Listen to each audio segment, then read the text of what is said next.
Brahmapur famous रजनाबड़ी आलू मसला बहुत ही यूनिक रहिबो। देखिए माछ मांस को भी लगे पूरा फिका ये करिवो तो बहुत ही यूनिक लगे। तो फुल वीडियो को वाच करंतु पूरा ट्रिक से तो जानी परिबे। तो चलंतु लेट न कर रेसिपी प्रस्तुत करिबा। नमस्कार, जय जगन्नाथ पेन चिली कुकिंग को आपण मानको अनेक अनेक स्वागत। तो देखंतु एडी मु 5 पैकेट पूरा नेछि रजनाबड़ी रो कोइबा हम गोटे पैकेट रो बाहर करी गोटे प्लेट रे हमें रखी देबा। देखंतु सेम प्रोसेस रे सब पैकेट रो हमें बाहर करी सारछन गोटे प्लेट को। एठी नहीं देखो 3टी आलूर पूरा चोपा को बाहर कर देछि। तो एबे हमें आलू को टिके कटिंग करदेबा। मीडियम साइज रे कटिंग करबा। अधिक पूरा देखिए बड़ साइज नहीं, छोट साइज नहीं, से बड़ी रजना बड़ी साइज रे ही हमें कटिंग करबा। तो आपण माने आलू एठी चाहिले स्किप करि परिबे। केवल रजना बड़ी भी ये वीडियो सेम प्रोसेस रे बनेगी रेडी करि परिबे। तो आलू भी हमें कटिंग कर सारछंती। तो एठी देखंतु गोटे बड़ साइज रे पियाज आ गोटे छोट टमाटर को एठी मु पतला पतला पीसेस रे कटिंग कर देछि। तो गोटे करेई में अल्प टिके पानी नबा। पानी टिके हल्का गरम हो सारा पर से आम आलू रजना बड़ी को एड करदे। एड कर सारा पर आम ढक्कन को टिके बंद करदे। आपको पूरा 5 मिनट पर्यंत टिके फुटेबा। 5 मिनट पर देखो रजना बड़ी परफेक्टली पूरा ये पूरा सीझी जाइए। तो मुझे कुकिंग फास्ट हम जेहेतु से मुझे तो आपण चाहिए ये आलू को अलग सीझे पारे। रजना बड़ी को भी आपण मैंने गरम पानी रे जदि गरम थी पानी से ऐड करदेवे ना से पूरा बतरी जीव। तो आपण मानक ये सीझेबा दरकार पड़े। जेहेतु मुझे वीडियो बनैबी तो देखिए कुकिंग फास्ट वे मुझे सीझे आपण मानक देखी। तो सही करेईटी ही नवा। ए रजना बड़ी आलू को छाणी बाहर करदे। से करेईटी ही नवा। से अल्प टिके रिफाइन तेल एड करिबा। रिफाइन तेल जगह आपण मैंने सोरिष तेल भी एड करि परिबे। तो तेल गरम हो सारा पर आम अल्प टिके से जीरा गोटा मसला जहाँ भी पसंद आपण मैंने एड करेंगे। तो ये मुझे डालचीनी गोलमरीच लवंग एड करछि। पुणी से जो पियाज आम कटिंग कर रखी थे से पियाज से एड करदे। पियाज को एड कर पियाज टे कलर चेंज है पर्यंत फ्राए करवा। तो देखो टे हल्का गोल्डन कलर पियाज आमर हो सारा से आम एड करवा। पुणी अदा रसुण पेस्ट।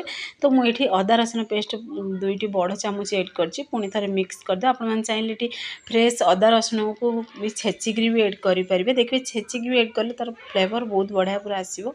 तो मुझे पेस्ट ही एड कर कषि हो सारा पर अदा रसुण आम से एड करदे। टमाटो को एड कर पुणी थे टी आपको मिक्स करदे।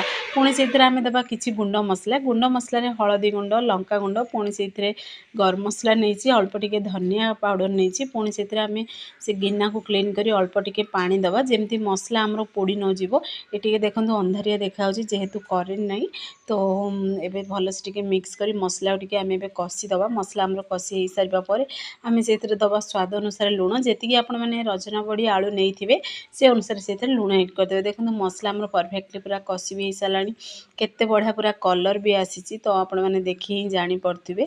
तो लाइटिंग जेहेतु नाई तो कलर आपण मानू पूरा प्रॉपर्ली देखा जाउनी। तथापि देखो मु कैमेरा सामने देखा मसला तेल पूरा अलग हो सारा परफेक्टली पूरा कषि भी हो सारा मसला आमर।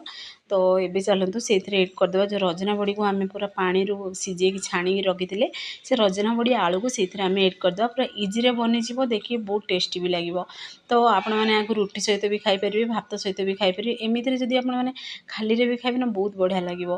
तो ये मो सुखा बनाऊँगी। तो आपण मैंने चाहिए ये पानी भी गरम पानी एड कर झोल भी देपर। तो 5 मिनट पर्यंत टी आम ढक्कन को बंद करदे। 5 मिनट पर देखो परफेक्टली आमर आलू रजना बड़ी मसला बनिकी रेडी हो सारा।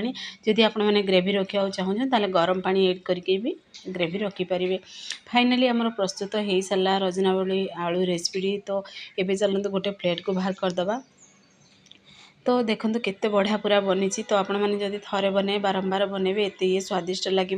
खास करी पिला मानकर ये फेवरेट रेसिपी। तो आपण मैंने घरे आको निश्चय ट्राई करूँ। जदि आपण मानक ये वीडियोटी पसंद आसो ताले सांग मानक शेयर करूँ लाइक करूँ। चैनल जदि नुआ अच्छी ताले चैनल को मोर सब्सक्राइब कर दिंतु। बेल आइकन को क्लिक कर दिंतु जहाँफल मोर सब वीडियो नोटिफिकेशन प्रथम आपण मानक पहुँचो।